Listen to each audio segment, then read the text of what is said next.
still a b-boy. From the old to the new, still a b-boy. Too bold for the school, still a b-boy.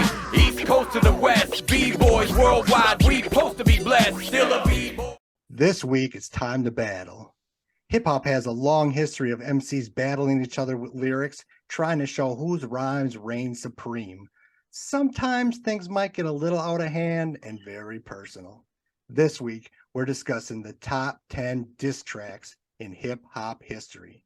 Joining me, as always, I got Raven Hunter in the house, Brad Sadler, and back again, Diz Mega. What is up, everybody? All right, I'll start the ball rolling.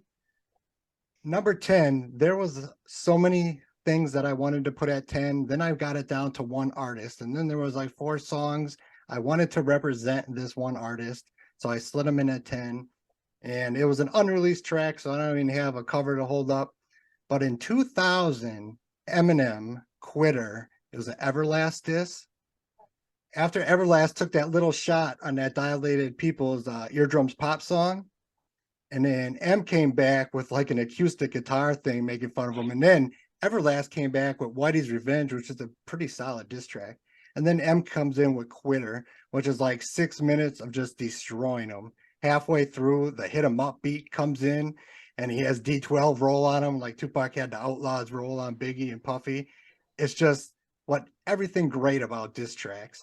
And I had to get M on the list. And this is the one that I thought was the best. And this is 2000 Eminem, so he's still hungry. He's still not completely proven. Yeah, he had the hit record, but he wasn't the Eminem that he would become. So he was hungry. You could hear it. Eminem, Quitter. Raven, what's your number 10? It's funny, actually, number 10, I actually had to stick with Eminem. I went with 2003 Eminem, 50, and Busta with the Hail Mary. Ja Rule diss track. 50 and Ja was going at each other quite a bit, but then Ja decided to bring M's daughter into it. I think he basically called her a whore. And it brought M out, and I always loved M's battles. I jumped between Quitter and Girls and Hail Mary for number 10. But I had to end up going with that just because, classic Tupac beat, and, did Ja look like an amateur compared to M and 50, and then Busta was on the track for fuck's sake, so I had to go with Hail Mary. Another one from M that I almost put over Quitter was Nail in the Coffin, the Benzino diss. But that M's was a great track too. M is great in that environment, so I'm glad he got more love. Number 10, Brad, what do you got? So I'm probably going to pick one that nobody has. Back in, and I don't even know why, I don't know how it started. I know that DJ Quick responded, but on Shamrocks and Shenanigans from House of Pain, Everlast diss DJ Quick. And if you're not paying attention, you don't even know it's a diss. And I probably didn't even know when I first heard the song like the first 500 times, because I fucking love that song. And specifically, I'm just going to give a shout out to the Butch Vig mix, which is like added metal guitars to it. And I think that version is even better. But he disses DJ Quick, calls him Strawberry Quick, and tells him he's whack and get off the crack. And who knows why DJ Quick responded with a track that was on the Menace to Society soundtrack, which was also really good. And I thought about trying to fit that in there, but it just didn't make the cut. And I was like, I really love Shamrocks and Shenanigans just as a track, and it happens to have a diss part to it, so that's why I picked it. But that DJ Quick answer on Menace to Society is a good song too. I don't even know. I don't know why Everlast started that. At one point I probably knew, but I don't even remember why Everlast even started that beef. I'm going to have to do some research. My brain's not bringing that file up. All right, Diz, what do you got at number 10? All right, number 10, I got some Yuck Mouth from the Godzilla record. Back then, this song is called Somebody Gon' Die Tonight. And he was the only rapper in my rotation that was going after No Limit. And on this track, he had cameos from Tech Nine, The Realist, and Fatal. And Fatal is always great to throw on a diss track, I tell you. But Yuck was the only one to really go hard. But some of the lines that he had were just too memorable for me. And they must have, I don't know, they were scarred into my head. I don't know what they did to Master P. Probably nothing. But he tells him that he's got all these clone rappers like that sound like Drew Down, Mystical, a white boy like Eminem. Your son wants to be Bow Wow. And then he finishes it off by saying, C Murder's in jail thinking about killing you, and really just going after Master P in the tank. And I've always been intrigued by that little beef that Yuck has had with No Limit. And on this track, he just went all out. The beat is so sick.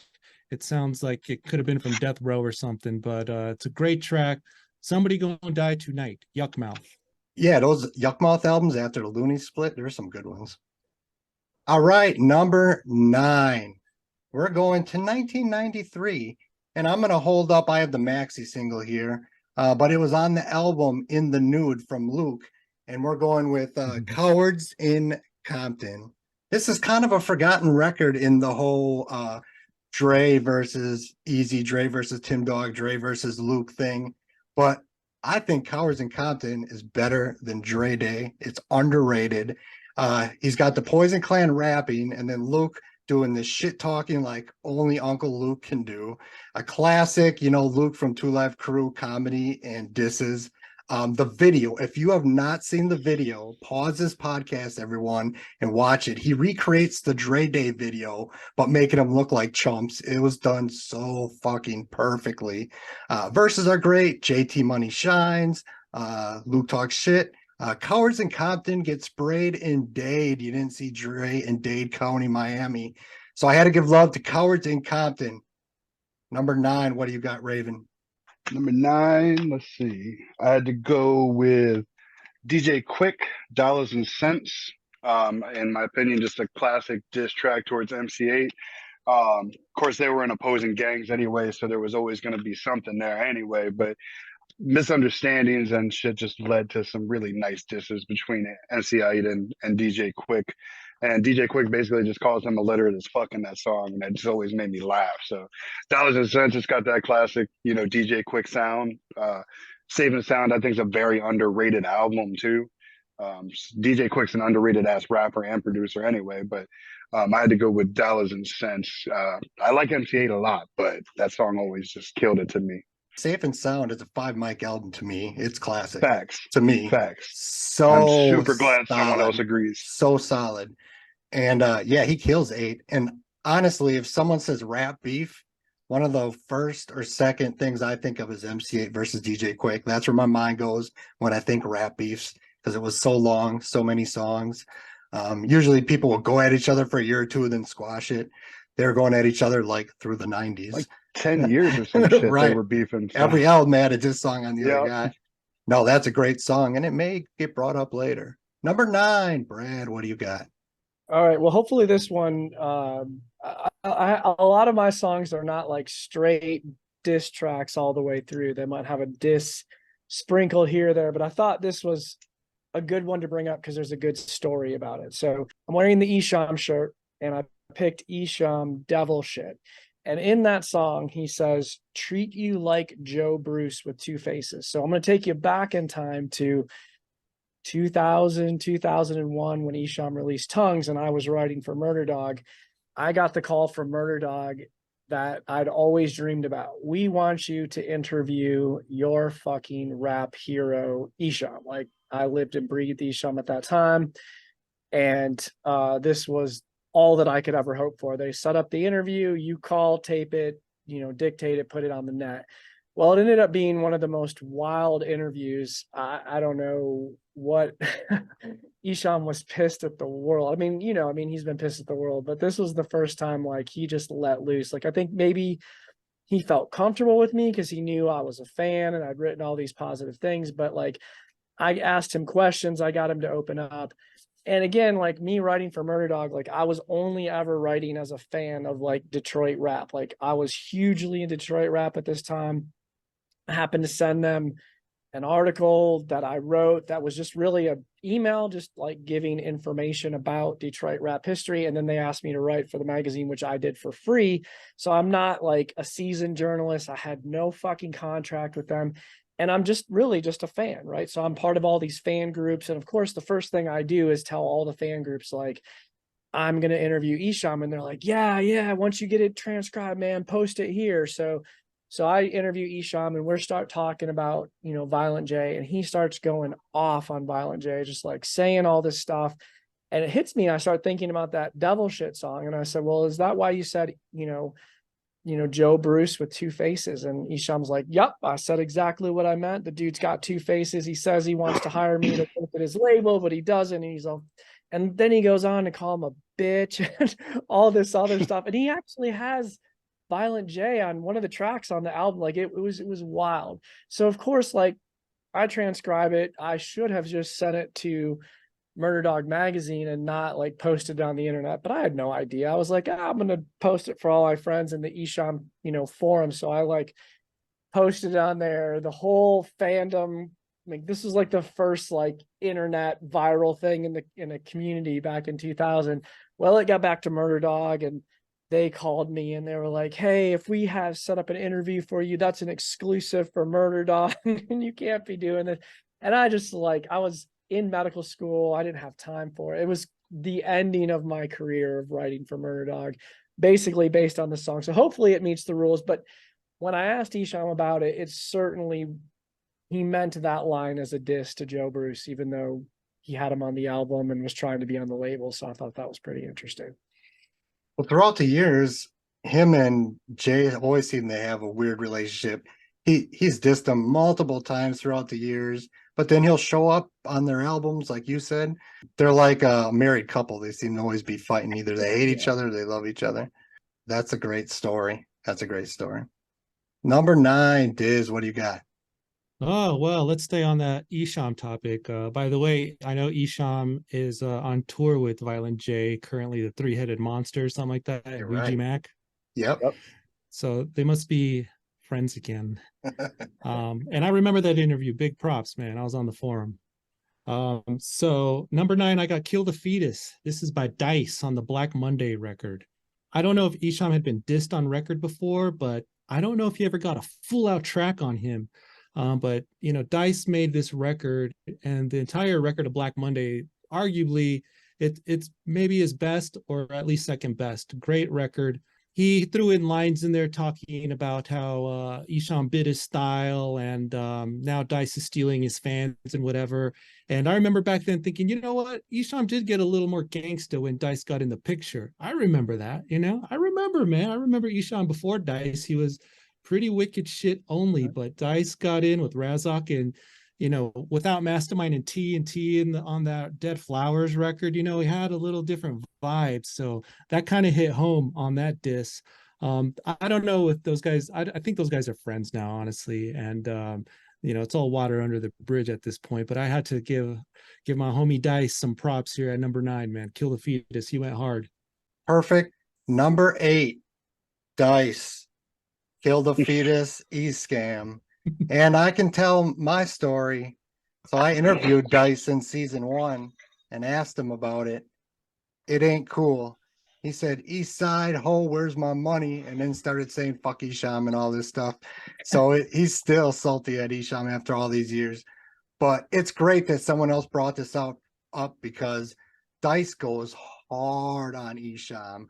I mean, if you're a fan of Isham, all the references from song titles, album titles, I mean, just a lethal diss track. He destroys Isham, and I love Isham.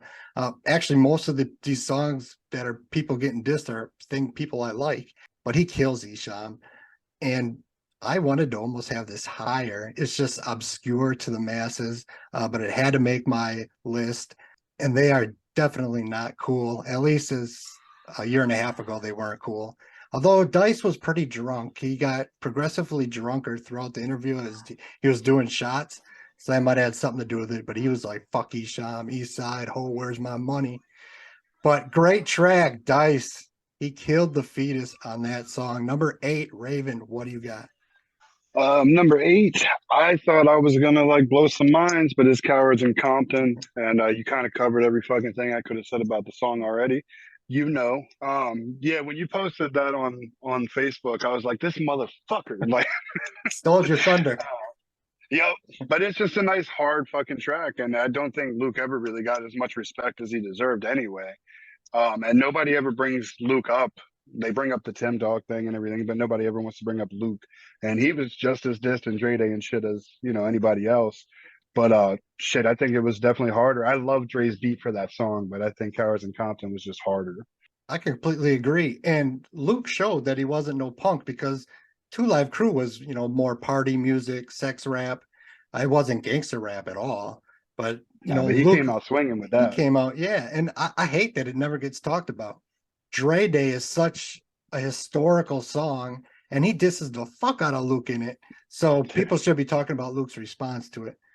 Number 8, Brad, what do you got? Yeah, I like that Cowards in Compton song. I totally forgot about that one when I was making my list, so I'm glad you guys brought that up. I have that on 12-inch vinyl. If there's ever like a diss song and then someone responds, I always buy the response or the original. I gotta have both, like, just so I can listen to both. But yeah, that's a great track. Number 8, I picked Eminem Quitter. I don't know there's a whole lot to say about it other than I hadn't listened to it, which I have the 12 inches of that too. I have the 12 inch, I think Everlast and Eminem, like, we're putting out 12-inch disses back and forth, and you kind of mentioned them all. I hadn't listened to it in a long time, but I'd say the only thing that didn't age well is all the F word references throughout, which was very, very like old school Eminem. I was like, oh yeah, wow. Eminem's like totally cleaned that up now. So it was interesting kind of listening to that again and going, oh yeah, that Eminem used that quite a bit back then. And I also was going to bring up that and use the Tupac beat as well halfway through, which I thought was fucking cool as hell. Number 8, Diz, what do you got? All right, I got Pull Your Skirt Up. This is from Benzino's record, Redemption. Even if the masses thought it was a lame attempt, I think it was important for Benzino to come out with this record. Tell M that he ain't street, he ain't much more than a corny backpack rapper. And it kind of just differentiated. This was Benzino's best attempt, reminding us, yeah, he birthed this career, trying to take credit for it from the source and everything. What else is he going to do? But I love the track. I got to give Benzino a number 8 on that one. So Pull Your Skirt Up. Actually, it wasn't a fair fight skill-wise to me, but Benzino did all right. There was some okay Benzino Eminem diss records. Not to the M level, in my opinion, but I'm not going to call Benzino's records whack at all. He had some good lines. Right. It was a little corny what he did by putting that disc in the source where, Eminem said, diss the black woman and all that. But I think I still got a sealed copy of that magazine somewhere. I was like, this will be worth money one day. I never liked Benzino. All he could do is try to hurt his feelings. That's all he could do. I'm just going to try to hurt your feelings. Right. And I think he talks about Haley in there too. That's a good way to push Eminem's button, bring up his daughter, which I can totally relate to. All right, brings us to number 7. This artist got dissed a lot, did dissing a lot. Now we're going to talk about a song dissing him. We're going to 1995's Temples of Boom, Cypress Hill, No Rest for the Wicked. So there was 3 songs that diss Cube that I think are high quality. This one I'm about to talk about, Cam's Whoop Whoop, and Common the Bitch in You. Cam's Whoop Whoop is a little too subliminal, and the Common record is probably more witty and clever than the Cypress Hill record, but the beat's like a happy beat, and it just doesn't seem like it should be a diss song beat. So I'm going with Cypress, because this sounds like a diss song beat.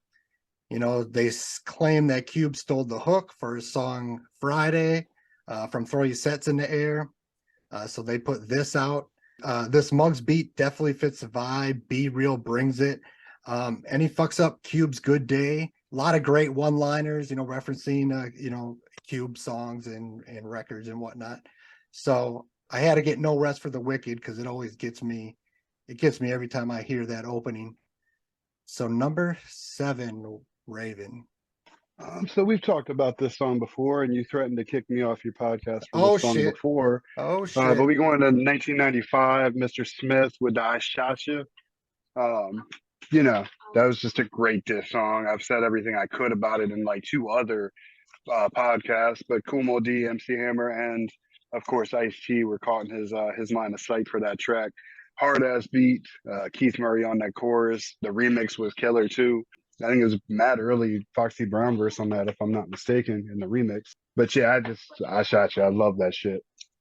And I thought you were going with To the Break of Dawn. That's where he really won at Ice-T hard. Yeah, definitely. But it's just that I shot you. Just something It's a about that dope beat beat. always stuck. Yeah. We are on 7, Brad. What do you got? All right, so it's no hidden fact that I'm a huge Beastie Boys fan, and they were involved in a bit of a diss war with Third Base, and off the Check Your Head album from '92, Professor Booty, MCA sends out a little diss on the third verse to Third Base, and Professor Booty is one of my favorite Beastie Boys songs. I think it's just great. Love that there's a little diss war that the Beastie Boys were involved in, so I picked it as my number 7 track. If hip hop is showing us one thing, it's that nobody is undissable. What is your number 7, Diz? Number 7, I am going with Whoop Whoop, actually. That's straight out of DJ Pooh's record, Bad News Travels Fast. Some of the lines on there were pretty dope here, like telling them that the W they took, it actually means Watts, this is East Side, make me bow down. What can I say? Calling Ice Cube a nerd and saying his wife wears the pants in the house is just hilarious. I feel like Cam was kind of in this, you're damned if you do and you're damned if you don't, like he couldn't afford to diss him, but he couldn't afford not to, and if anything, it might have helped Cam later, because I started checking out his records after I heard that track. I was pretty uneducated on Cam before then, so maybe it worked out for the guy. I don't know. But that's what I got, number 7. And every now and then Cam will, come out of the woodworks on social media and say something, or he gets asked about Ice Cube. And sometimes I feel like what he's saying, he still kind of resents him a bit. So Cam, number 7. Well, that was on my honorable mention. That's Cube's cousin. That DJ Pooh album, really underrated. That was a really sneaky good compilation, that Bad News Travels Fast. Yeah. There's a couple other Cam songs on there that are really good, on the real type songs. Number 6, we are at. I'm going to 1996's MC8 Death Threats, DJ Quick Diss, Death Wish 4. Whole lot of rhyming going on. Like I said, when I think of rap beats, I think of Quick versus 8. It's just what pops in my head. Throughout the 90s, on each album, they dissed each other.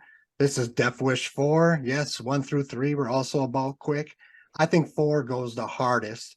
It opens up with, sound bites from Menace to Society, which sets the mood. Great intro.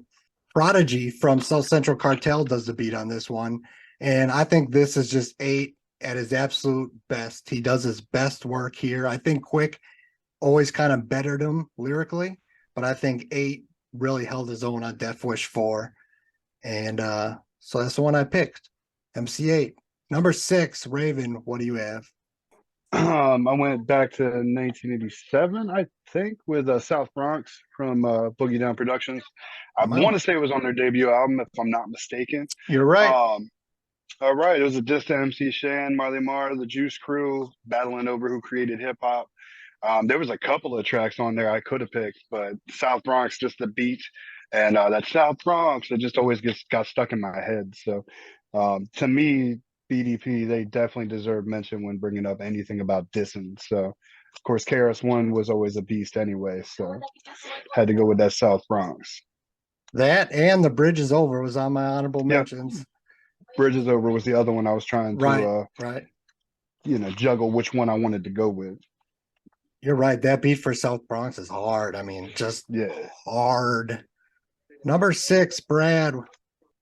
All right, so number 6, I picked Third Base, and I went back and forth between Sons of Third Base and Pop Goes the Weasel, and I had to be completely honest with myself. I fucking love Pop Goes the Weasel. That song is just so goddamn catchy, and the video is hilarious with Vanilla Ice getting beat down. And by the way, and the other reason that made me pick it is Henry Rollins is Vanilla Ice in that video, which is pretty fucking cool. I always got to bring the rock rap kind of connection in there. So I stayed real and didn't pick the Beastie Boys. I mean, I do like that Beastie Boys disc, but just Pop Goes the Weasel is just a better song to me. It was a big hit. I think Third Base is probably biggest hit, and hilarious.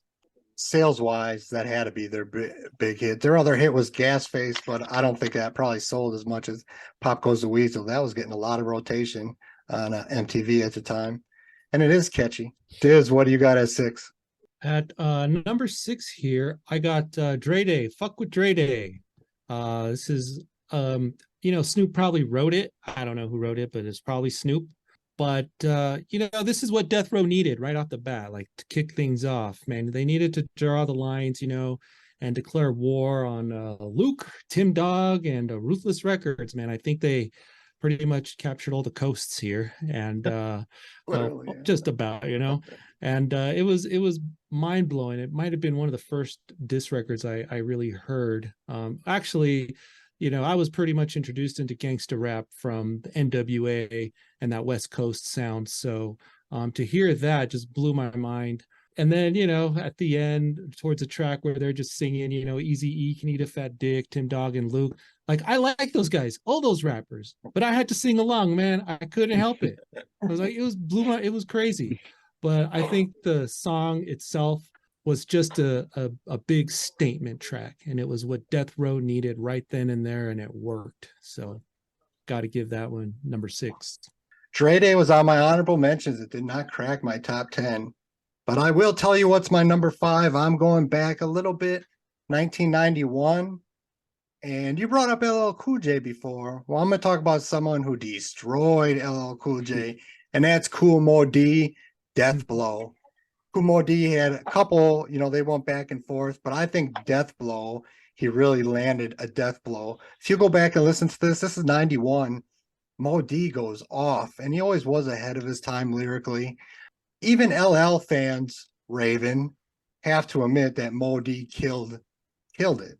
Just killed it. So many great one-liners. The third verse when he goes with all the words starting with L, some of them might not. I think he was running out of L words, so he just put in L words that had nothing to do with the situation. But still, it sounded great. And the funny thing to me is the beat was produced by Teddy Riley, who is the weirdest producer ever to produce a complete diss track. Teddy Riley.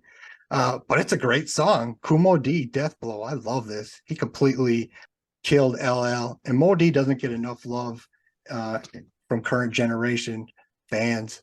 So that's my number 5. What do you got, Raven?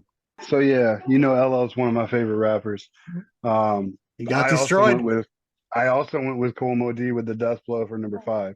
Wow. Because of pretty much what you said. At the time, that was probably like the most scathing diss track that had been written. Like, he had some real hatred in his voice and his words in that song. So, and I loved that beat, and I was going to bring up Teddy Riley that's pretty funny as well. But yeah, no, I think Death Blow, Kool Moe Dee needs more respect in every facet of hip hop. He was so ahead of his time. I mean, younger kids need to do their homework with the Treacherous 3. We're talking late 70s. He was so ahead of his time lyrically. Yeah. So ahead of his time. What made your number 5, Brad? This is probably way lower than most of y'all have it, but I came at this from a different perspective. So when my last year of high school, my friend gave me a mixtape, and on that mixtape, it had Nothing But a G Thing and a couple other hip hop songs. And prior to that, I'd been like pretty much, for the most part, like strictly heavy metal. So really the first rap album that I ever listened to was The Chronic.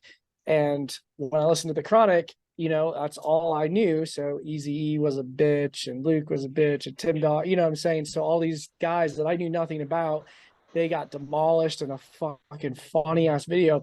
And Eazy-E was like the main target in Dre Day's song, and the song Dre Day. But anyway, so that's not what I'm going to talk about right now, but this is why this is down a little bit more than me. It took me a while to get over that and actually listen to Eazy-E. I didn't listen to Eazy-E for like a few years later until I picked up one of his records, and I was like, holy shit, this guy's really good. So I'm picking at number 5, Real Motherfucking G's, which is his diss to Death Row Records. which is a fucking awesome song. And I know you guys have it at like 3, 2, or 1. I guarantee it. But for me, it's a little bit lower. Yeah, that's a little low. That's a little low. But that album, I mean, that whole album pretty much, except for a couple songs, were just Dre and Snoop disses. And I'm glad you gave Easy a chance because Easy's, I love Easy more than I love Dre. So what a great record. The It's On EP. I mean, we did an EP episode. That might have been my number one now that I think about it. Yeah. It was my number one too, I think. I think it was mine. What a great EP. What do you got at 5, Diz? At 5, I got No Vaseline. Oh, that low. Yeah, here we go. It's getting tough, but I went ahead and got it there. Similar to what you were saying, you took, when I listened to Easy before I stayed on the Ruthless ship, NWA, Eazy-E. It took me a while to catch on to Death Row, but I did. But Ice Cube, nah, never, whatever, but eventually, I did. And that No Vaseline, just to see one guy take on an entire, I don't know, crew all by himself and just smash them is just epic. I don't think Ice Cube ever did that again on that level, in my opinion. It's arguably the greatest diss ever made, arguably, but it certainly is in the conversation of everyone's best ever, I think. No Vaseline, number 5. I might argue that later on in the list. We're over halfway through. Number 4. I got Nothing to Hold Up because this was unreleased. Well, actually, it was not unreleased. It was on a bonus disc called Def Jam Survival of the Illest.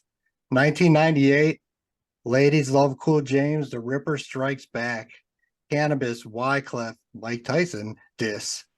So LL goes on Cannabis on 4, 3, 2, 1. Cannabis comes back with Second Round Knockout, which, in my humble opinion, is overrated. People give that song so much love like it's the greatest diss track. I don't agree. I think it's all right. L comes back with The Ripper Strikes Back, and I'll never forget hearing this for the first time. I can picture the damn room I was in and thinking the old LL is back, because this is coming off of Phenomenon, which was a record I was like, is LL falling off? And it's like, oh no, this is the bigger and deafer LL, and he destroys all of them, just destroys them. One of the hardest diss tracks in history. And he disses Mike Tyson. I mean, that takes balls. Crazy Mike Tyson. This is 1998, where he's knocking out people for looking at him wrong. I know a lot of people look at To the Break of Dawn as his best disc record. To me, it's not even close. The Ripper Strikes Back. This is hip hop. This is battle rap. And LL destroyed it. That's my number 4. What's yours, Raven? So Cannabis definitely didn't make my top 10, but I do like that song a lot because he was very lyrical with it. It was more commercialized than the Cannabis I liked at the time because I'd heard all his freestyle shit leading up to that album, but we ain't talking about his ugly ass right now. I actually went with Tupac and the Outlaws Hit 'Em Up for my next one, mainly because the beat was crazy. I can still not hear someone say first off without me just fuck you, bitch. Like I do it to my fiance all the fucking time. He's very disrespectful, and against Bad Boy in general, but also Mobb Deep and everybody. Him and the Outlaws were so disrespectful in that song, and so I had to get that on here. It might be a little higher than I normally would have put it, but it's definitely, I think, where I'm gonna definitely leave it at. It's no doubt one of the most infamous diss tracks, maybe one of the most well-known diss tracks of all time, and there's no debating the actual pure venom in Tupac's voice. He wasn't faking it. He was that fucking angry. It showed. He hated them. Like there was hatred in that. There was pure hatred, yeah. And that was on my honorable mention. It didn't crack my top 10. It was close. I know. But Hit 'Em Up. It made my honorable mentions.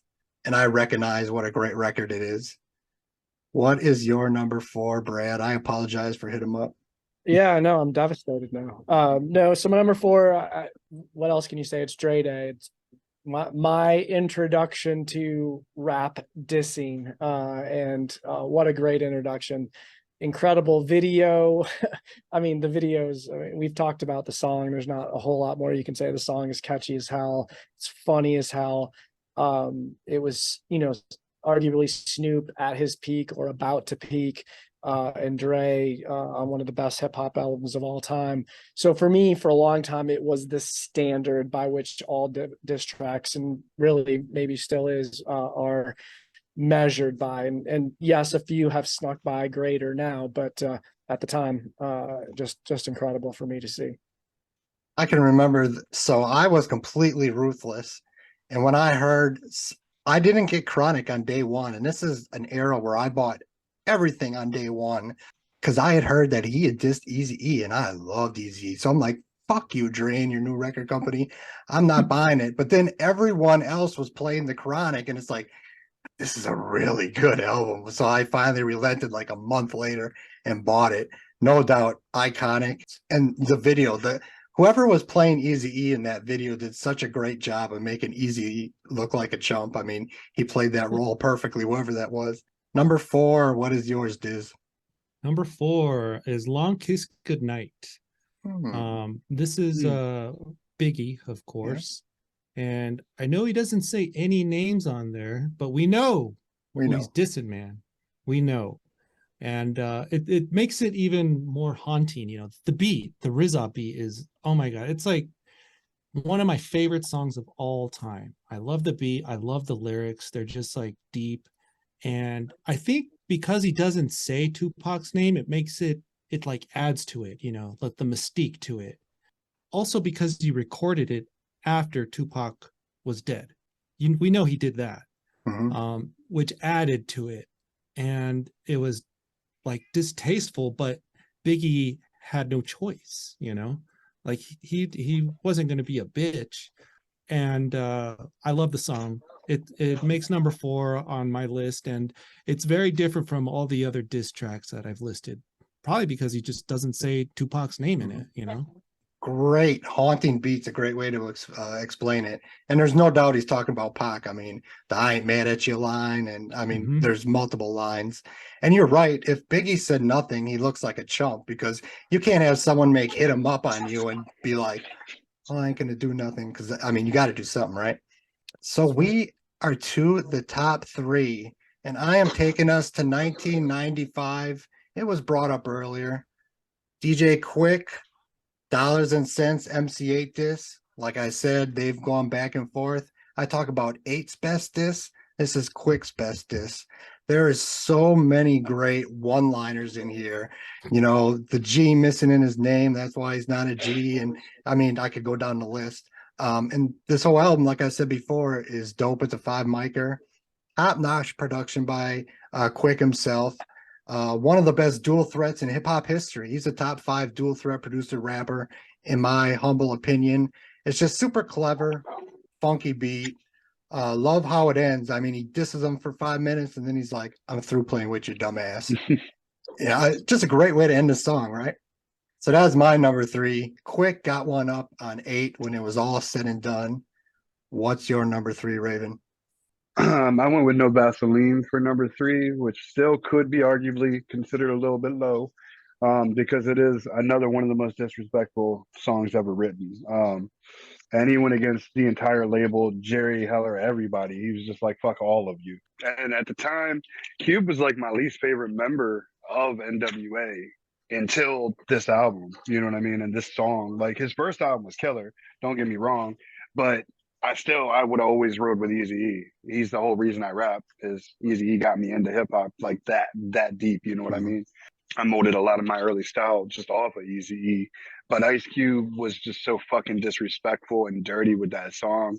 It's a hard beat, and there's a lot of, references towards sexuality and shit in disses in general. Back in the day, that song had a lot of shit that didn't age well, but it's still just such a damn disrespectful song. Absolute classic, gold standard of diss songs. I mean, talk about destroying a group. No Vaseline, as classic as it gets. What is your number 3, Brad? All right, so you're probably going to be a little surprised. We're going to move to the East Coast. I don't go there very often, but after loving the West Coast and the West Side, I got into Jay-Z, and then I got into Nas. And number 3 is going to be Nas's Ether, which is just an incredible diss track. Arguably, I'd say any of my top 3 could be arguably the greatest diss track of all time. But Nas destroys Jay-Z on the song. And I just like the way Nas's voice sounds, and it's awesome. The song is incredible, and probably one of the first songs from the East Coast diss song that I really, really love. So Nas's Ether. That was on my honorable mention. That was the one song from their beef that made my honorable mention. He kills Rockefeller on that, no doubt about it. Diz, what is your number 3? Number 3, Hit 'Em Up. The guy takes their beat from, I think it was a Junior Mafia track. Takes their beat, yeah, that's right. He takes their beat, takes his lady, lets his little homies ride on him. What can you say? Oh, and he even makes you sympathize with them. Like, oh my God, they shot me 10 times. And I'm like, yeah, that's fucking bitch made. Like You're right. I'm sympathizing, He has all those ingredients to make one of the best diss track ever. And yeah, number 3, Hit 'Em Up, Tupac. The video's hilarious too. It is. There we go. Yeah, it probably should have cracked my top 10 in retrospect, but even I make mistakes. But I did not make a mistake with my number 2, and that is 1993's Eazy-E, Real Motherfucking G's. Now, It's On, which is also on this album, is a really good Dr. Dre Snoop diss that I love. But I had to go with Real Motherfucking G's because it's just more iconic. It was the single after Dre dissed Easy on Dre Day. Easy just said, fuck it, I'm doing an EP dissing you. This is also the first time we're introduced to BG Knockout, Gangsta Dresta. A great beat. If you had a system with subwoofers, this shit just bombed. It rattled the trunk. And Easy destroyed Death Row on this song. And except for my number 1, when I think of great diss songs, this beat pops in my head. So Eazy-E, Real Motherfucking G's. Fuck Death Row. What do you got, number 2, Raven? Getting all hyped number up. 2. Yeah, number 2, I went with Real Motherfucking G's from Eazy-E. BG Knockout and Dresta. Turned out to be a great group. Their album they put out was fucking awesome. And they did their own kind of version of that song on their own album too. Oh, DPG Killers. DPG Killers, yeah. I forgot about that song. And I always love those dudes. But Eazy-E, like I said, I can't talk enough about why my whole music career started because of fucking finding that Easy Does It tape. It was kind of the first time that I was like, I'm gonna do this shit too. I was like 10. You know what I mean? And that beat is my favorite example of a West Coast beat. It's probably, and when I think of like just hard hitting West Coast beats, the synthesizers and shit from that song pop into my head. The video was hilarious with him like just making fun of everything. And again, a lot of dated references, but that song I can still ride around and listen to, and it don't hit the same, but it still hits. What made your number 2, Brad? All right. Well, I went back and forth with number 2 and number 1, and I'm sure you know which 2 I'm talking about. Just like I knew you guys had Real Motherfucking G's down lower on your list. Yeah. I was like, yep, I knew that. But I went with Hit 'Em Up. There's really, I probably talked about this song. So for me in music and any kind of music I listen to, feeling and emotion is probably way more important than lyrics. So that's why it's been really much harder for me to get into East Coast rap because it's a way more lyrical and putting clever words together. And also why Eminem was so awesome because, for me, because he kind of combined like real, true, intense emotion with also like awesome, lyricality. So you didn't have to give up one to have the other. But Hit 'Em Up by far is the most emotional, vitriolic, angry song. It is I can't imagine. Maybe there's some underground hip hop song that's angrier, but as far as a commercial artist putting out a single 12-inch video with literally the angriest song that you can imagine, and like what's awesome to me on the song is like at one point Tupac's like he's just done, like he's like I can't even I'm not even going to say anything. Like, he throws it to his boys, but then he's so mad. He like comes back on. He doesn't even waste time rapping. He just starts screaming at him. He's not, there's the beat's going, but he's not rapping to it because he doesn't even care. He's just like, I got to get this fucking shit off my chest. And yeah, I mean, he's mad. Like, this guy literally thought those guys set him up and shot him. Imagine that. And then he fucking spent, you know, like, what, a year in jail or 6 months or 8 months for something that again, who knows what the truth is, whether they set him up and whether he actually raped that. But in his mind, he didn't do it. And all this shit happened at one time. And he just took all that emotion and fury and just fucking expelled it on that track. Man, it's a great track. And now I'm almost like, maybe I should have put it at number one, because some days it is number one for me, but today it's number two. All right, Diz, what is your number two? Number two, Real Motherfucking G's. What can I say, man? This is not only the response track, but probably the rebirth of Ruthless Records. We got new producers post Dre. We got new artists there. You know, Rhythm D's on the beat, and he's giving Ruthless Records their new sound. He does work on Bone Thugs. It's such a dope track because back then, Death Row was like the bully, like the Death Star. Like, you cannot go at Death Row. They are the hardest label. They are the most feared.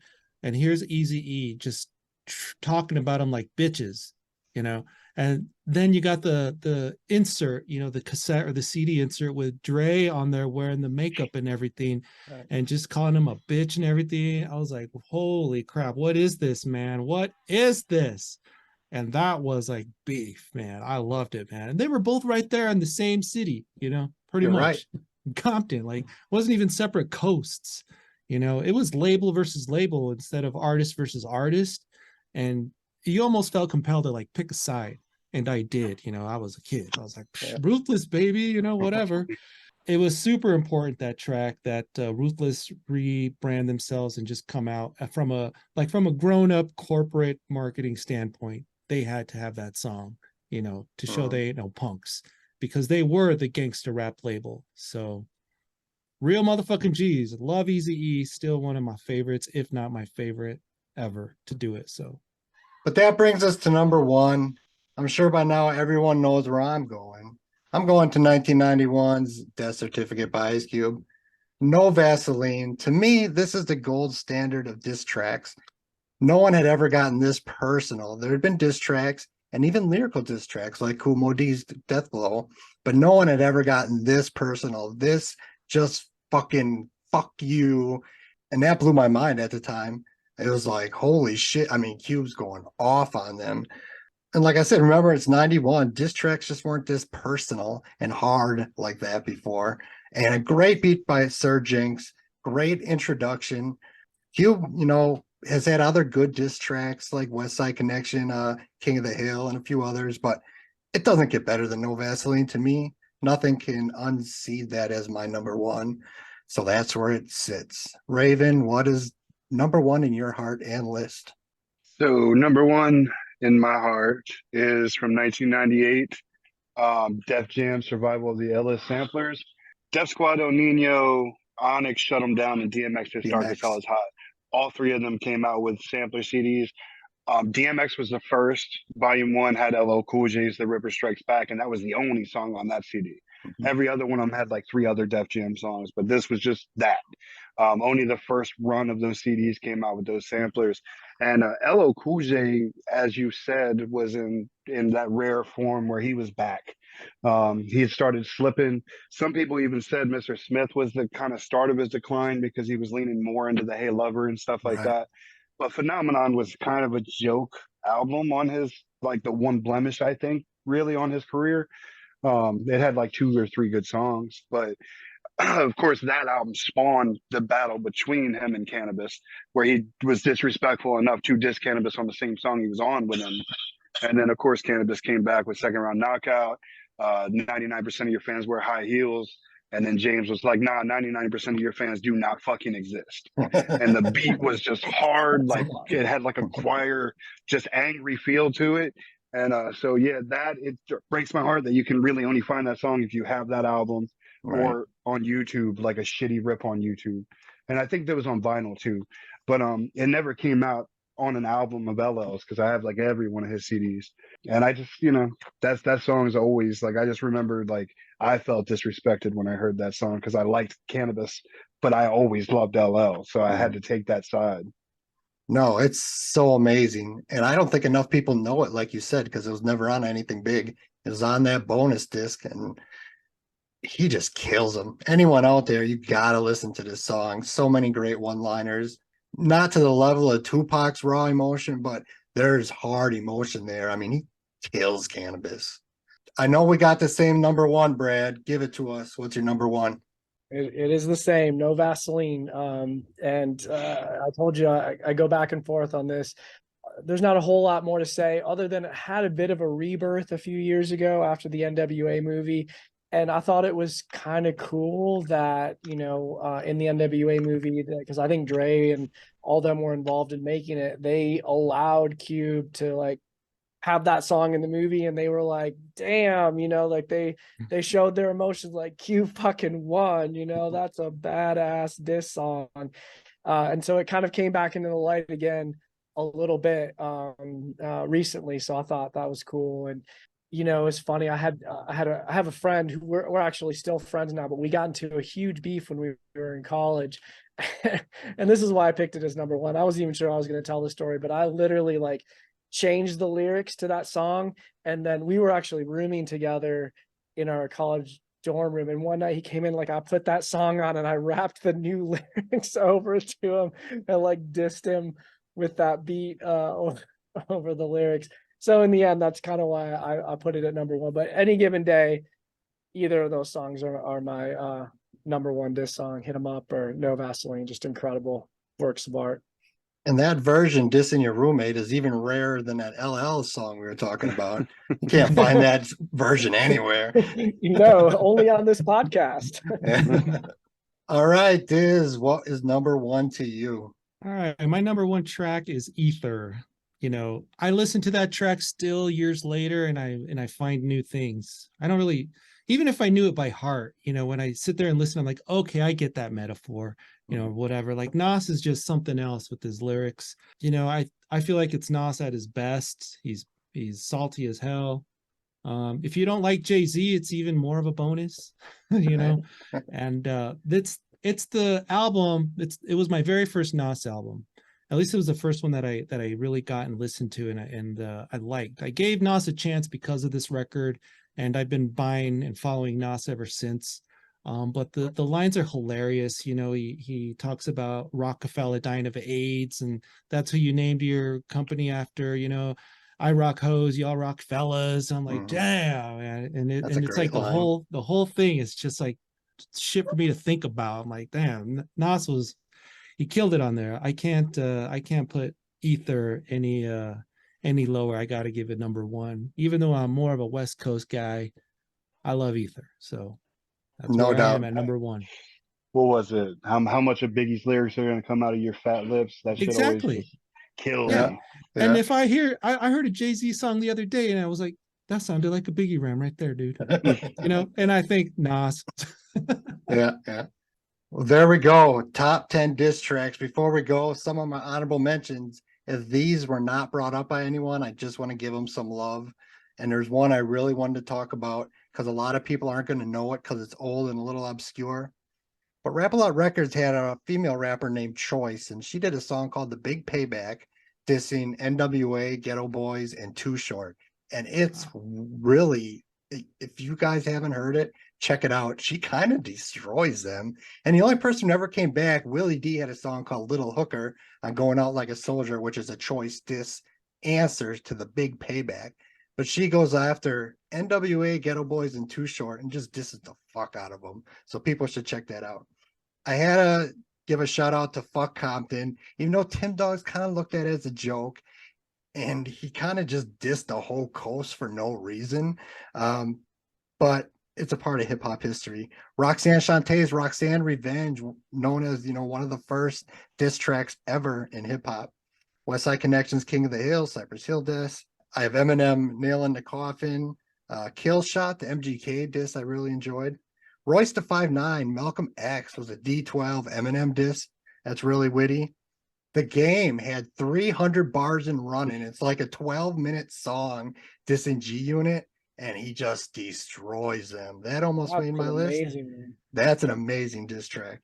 Easy E, It's On. Even Easy E's What Would You Do off his last album, which was a Death Row diss, is good. So those are my honorable mentions. Is there anything we are forgetting? You pretty much covered everything I had on my honorable. Well, there's almost always been beef in hip hop, so that's why it had to get its own list. Another great roundtable. Thank you, everyone. Hope you have a good night. And go listen to The Choice, The Big Payback. You'll thank Oh me. yeah. B-boy, from the old to the new, still a B-boy. Too bold for the school, still a B-boy. East Coast to the West, B-boys worldwide, we supposed to be blessed. Still a B-boy, from the old to the new, still a B-boy. Too bold for the school, still a B-boy. East Coast to the West, B-boys worldwide,